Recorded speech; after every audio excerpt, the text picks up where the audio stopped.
YouTube family, तुम्हा सर्वांचं स्वागत आहे बघा माझ्या चॅनलमध्ये। तर व्हिडिओ बनवायचं एकच कारण आहे की बीडमध्ये आपल्या एक ताई आता अश्विनी डोंगरे म्हणून बघा, तर त्यांचे मिस्टर कारखान्यावर वारले गेले। तर त्यांना 3 का काय मुली आहेत आणि एक मुलगा आहे, म्हणजे 4 मुलांची आई आहे। तर तो माणूस वारला, म्हणजे ॲक्सिडेंट झाला कारखान्यावरती।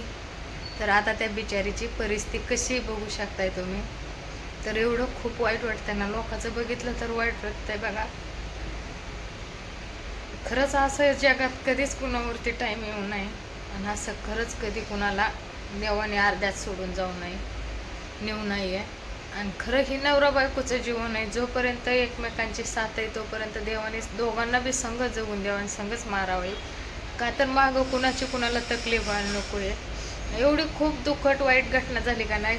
तर त्यांचे व्हिडिओ इंस्टा ओपन केले की व्हिडिओ येत आहेत, यूट्यूब ओपन केले की व्हिडिओ येत आहेत। मी त्यांना सबस्क्राईब केलेलं आहे।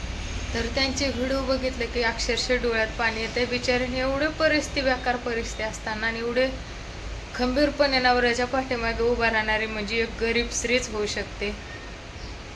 आणि तिला खरी ती परिस्थितीची जाणीव होऊन ती परिस्थिती पार पाडून पुढं तिला जायची इच्छा असते, पण देवाने त्यांचं मध्येच दोघांची संगत सोडली आणि देव त्या गणेश दादाला घेऊन गेले। बघा ना किती दुःखद वाईट घटना घडली।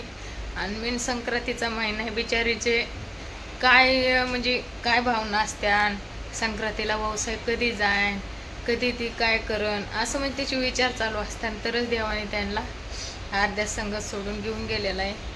तर हे खरं तर तुम्ही लाईक कमेंट करू नका, सबस्क्राईब करू नका, काही पण करू नका, पण खरंच जी गरीब ऊसतोडी कामगार लोक आहेत ना त्यांना खरंच सपोर्ट करा। का तर कोणावर कसा टाईम येईल, आणि जिवंत जीव आहे ना सर्वांनी, तोपर्यंत एकमेकांना साथ द्या आणि एकमेकांची साथ सांभाळून खरंच ना पुढे जाऊया। आणि खरंच एकमेकांना समजून घेण्यात महत्त्वाची गोष्ट म्हणजे माणुसकी। धन दौलत तुमच्यासोबत काय पण येत नाही, खरं तर माणुसकी संग येते। आणि 2 प्रेमाने घास खायला घातलेले तांबर पाणी एवढं संग येते। बाकी तुम्ही किती कमवा, शेवट सोयऱ्याचाच रूप आहे आपल्या कपाळाला। म्हणून काय करा, जोपर्यंत जिवंत आहे तोपर्यंत सर्वांना साथ द्या। होतं होईन एवढं वैरी दुश्मन असू द्या, सुखी असू द्या, आणि देव त्यांचं कल्याण करू द्या आणि त्यांना बी देवाने चांगली साथ देऊ द्या, हीच माझी देवाकडे प्रार्थना आहे। तुझंच नाव बडबडणारी